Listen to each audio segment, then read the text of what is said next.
Salam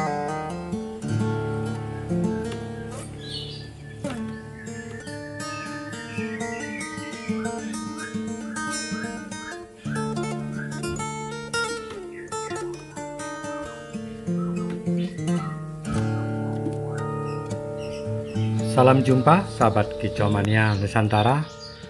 Sesuai dengan permintaan dari beberapa teman-teman yang sempat mengingat trotolan 8 bulan lalu yang pernah saya sampaikan ataupun saya pernah upload videonya, yaitu anis merah trotolan dengan bodi ceper, kaki hitam, mata melotot, dan paruh tebal. Nah, setelah saya rawat 2 kali mengalami mabung karena musim hujan yang berkepanjangan, sehingga burung tidak kondisi dan tidak sempat merawat. Tentu saja faktor cuaca dan matahari sangatlah sulit ketika musim hujan telah mulai. Nah, kali ini sahabat Kicauania ini sudah berumur 8 bulan sekarang, sesuai permintaan untuk menjelaskan beberapa rawatan dari trotolan yang dulunya biras dan belum ngeriwik. Saya tukar dengan anis merah yang dewasa, yang teler saya tukar dengan trotolan ini karena saya melihat dari beberapa keistimewaan, yaitu di kaki hitam, badan ceper, serta paruh tebal. Nah, tentu saja di sini kita bisa melihat inilah permasalahan dari beberapa anis merah yang naik dewasa atau memasuki masa dewasa, yaitu naik birahi, tetapi kondisi belum stabil. Nah, kenapa? Sebagian besar anis merah trotolan begitu menginjak dewasa karakternya seperti ini. Ketika dipancing dengan suara anis merah ngesit, ngecit, ataupun anis merah yang neraktak, responnya akan seperti yang di video ini, seolah-olah ingin mencari sesuatu ataupun sumber bunyi yang terasa saingan bagi anis merah ketika sudah mulai belajar ngeplong. Nah, sahabat Kicauania, ini saya rawat dari giras ataupun kepalanya dulu pernah bonyok karena ketika saya melatih mentalnya, tentu saja saya melatih secara ekstrim karena masa depan anis merah yang bagus ataupun kepingin anis merahnya agar bunyi sepanjang hari, tentu dengan mental yang bagus dan dicetak sedini mungkin. Nah, di sini kita bisa melihat dari gerakan, yaitu naik turun, itu adalah anis merah yang begitu baru naik birahinya, sebagian besar mengalami hal yang sama. Nah, tentu kita antisipasi di sini untuk memancing suara ataupun memancing anis merah tersebut agar mau ngeplong dan mau teler. Kita cukup memancing dengan suara anis merah muda ataupun anis merah yang tanpa teler. Kita bisa menggunakan dengan beberapa pancingan anis merah yang sahabat Kicauania bisa dicari di YouTube channel lain untuk pancingan ngesit atau ngecit, dan juga bisa dengan terapi musik atau pancingan suara anis merah muda. Nah, di sini saya sarankan untuk memancing anis merah yang muda dengan suara yang muda, karena pengalaman saya memancing dengan yang teler, kadang-kadang anis merah tersebut tidak mau respon. Tetapi kalau dipancing dengan suara anis merah muda ataupun yang baru belajar ngeplong, maka anis merah muda akan merespon suara dari pancingan tersebut. Nah, di sini kita bisa melihat dari karakternya sekarang sudah dewasa tetapi masih belum stabil, tentu karena emosi masih tinggi, kita bisa diantisipasi untuk teman-teman bisa dengan cara mengecas ataupun mempertemukan dengan anis merah yang lain. Tentu dengan anis merah yang muda juga kita bisa mengecas. Kemudian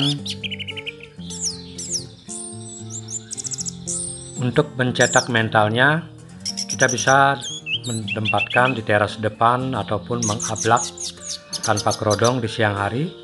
Kemudian untuk malam harinya kita kerodong. Nah, ada beberapa pertanyaan dari teman-teman juga, kalau anis merah yang sudah gacor ataupun mentalnya sudah bagus, setelah embun pagi ataupun penjemuran pagi, untuk siangnya kita bisa kerodong, karena itu juga untuk menjaga kestabilan birahi dari anis merah yang muda. Nah, ini sudah memasuki teler yang kedua, karena yang pertama sekitar 4 hari yang lalu hanya sebentar, dan sekarang durasi lebih dari 30 menit karena sengaja saya hentikan. Dan kita bisa melihat dari bukaan paruh, keistimewaan dari anis merah ini adalah kita latih dari pemasteran. Kebetulan di sini saya mempunyai kapas tembak, kenari, cililin, lovebird, sehingga variasi dari anis merah yang sudah ngeplong banyak mempunyai tonjolan-tonjolan ataupun suara kasar yang bisa juga digunakan nanti untuk mendampingi murai batu. Karena ada beberapa pertanyaan dari teman-teman juga, kalau merawat anis merah dengan murai batu katanya suaranya bisa monoton.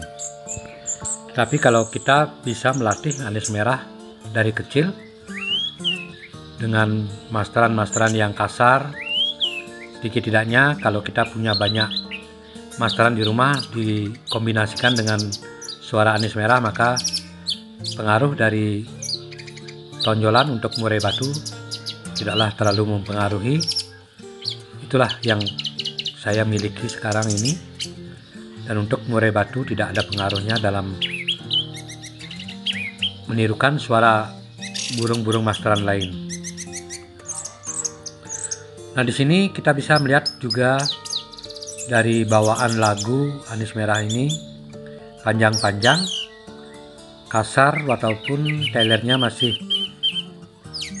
belum kelihatan karena ini teler yang kedua, tetapi prospek untuk gerakan ke kiri dan ke kanan sudah ada.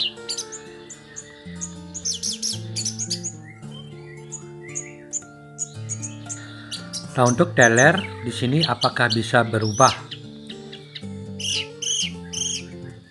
Ada beberapa pertanyaan dari teman-teman juga. Apakah telernya bisa berubah nantinya? Nah, kalau saya pengalaman di sini bisa. Karena satu, faktor usia juga bisa mempengaruhi.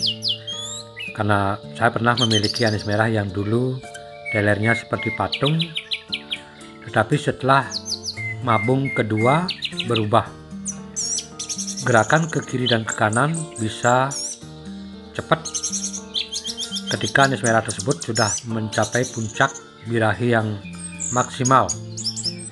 Tentu perawatan di sini juga sangat berpengaruh untuk embun pagi, jemur, serta untuk menstabilkan birahi kita bisa melakukan mandi sore. Kalau kekencengan sedikit, kita bisa melakukan dengan menambah embun malam. Nah, untuk settingan jangkrik di sini, kalau anis merah saya biasanya saya memberikan 2 ekor pagi setiap 2 hari sekali. Kalau sudah teler seperti ini, saya memberikannya 2 hari sekali 2 ekor. Kemudian untuk sorenya saya memberikan 0. Nah, untuk pur telur yang pernah saya sampaikan sebelumnya, untuk pemberian pur telur ini saya berikan kemarin dari selesai mabung sampai sekarang. Kita bisa menghentikan untuk pemberian pur telur ketika burung sudah maksimal seperti ini. Tapi untuk pemberian jangkrik bisa kita berikan 2 hari sekali, dan tetap untuk sorenya kita berikan 0. Dan 2 hari sekali kita juga memberikan buah pepaya, salah satu untuk mencegah birahi yang tidak stabil. Kita bisa mengimbangi dengan pemberian buah pepaya agar birahinya terkontrol, dan ketika burung kita terlalu kenceng, kita cuma merubah pola pemandian dan pengembunan pada malam hari. Tetap semangat sahabat kicau mania, karena dalam merawat anis merah di sini kita tidak bisa memaksa, karena banyak sekali dari pertanyaan-pertanyaan lewat WA. Kebanyakan mereka tidak sabar dalam menunggu proses anis merah macet sampai ngeplong. Semua butuh waktu, karena ada beberapa juga yang sempat berhasil dalam merawat secara instan, secara kebetulan, karena anis merah adalah salah satu burung yang misteri. Ketika pindah tangan bisa berubah dan juga bisa macet. Nah, perlu juga saya sampaikan di sini untuk sahabat kicau mania, ketika kita memiliki anis merah muda dan belajar ngeplong, teler, usahakan di sini kita harus sabar menunggu. Kalau bisa sampai mabung kedua atau ketiga untuk mau dilombakan, itu yang saya rekomendasikan. Karena banyak sekali yang mengalami anis merah rusak ataupun galak, loncat-loncat ketika digantangan, naik turun, tidak mau teler. Itu permasalahannya bagi saya adalah karena burung di track sewaktu masih muda. Karena begitu anis merah belajar teler, maka ada beberapa teman-teman yang tidak sabar menunggu sehingga langsung dibawa ke gantangan. Pertama mendapat juara ataupun penampilannya bagus, kemudian minggu depannya dibawa lagi, tetap koncer, dan akhirnya setelah anis merah tersebut seringkali dibawa ke gantangan ketika umurnya masih muda, maka akan berpengaruh pada mental burung tersebut. Dalam artian mental bisa rusak karena terlalu sering dibawa gantangan, burung belum siap ataupun belum matang, dewasa, stabil, tetapi sudah sering dibawa ke gantangan. Nah, itulah yang sering saya temui dalam ilmu anis merah, karena mental juga bisa rusak karena terlalu sering dicas ataupun digantang. Usahakan di sini kalau kita bisa menahan, untuk sementara kita pakai rumahan.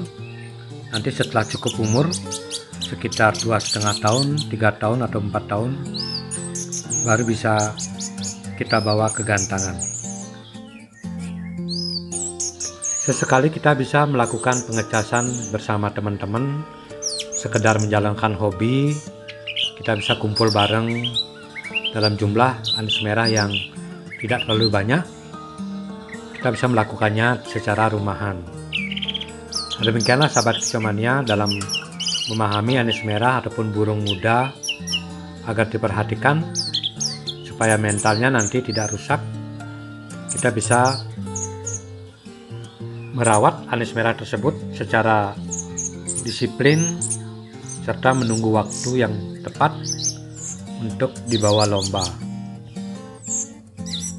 Di sini maksud saya tidak menggurui siapapun, karena semua berdasarkan pengalaman yang pernah saya alami dalam merawat anis merah.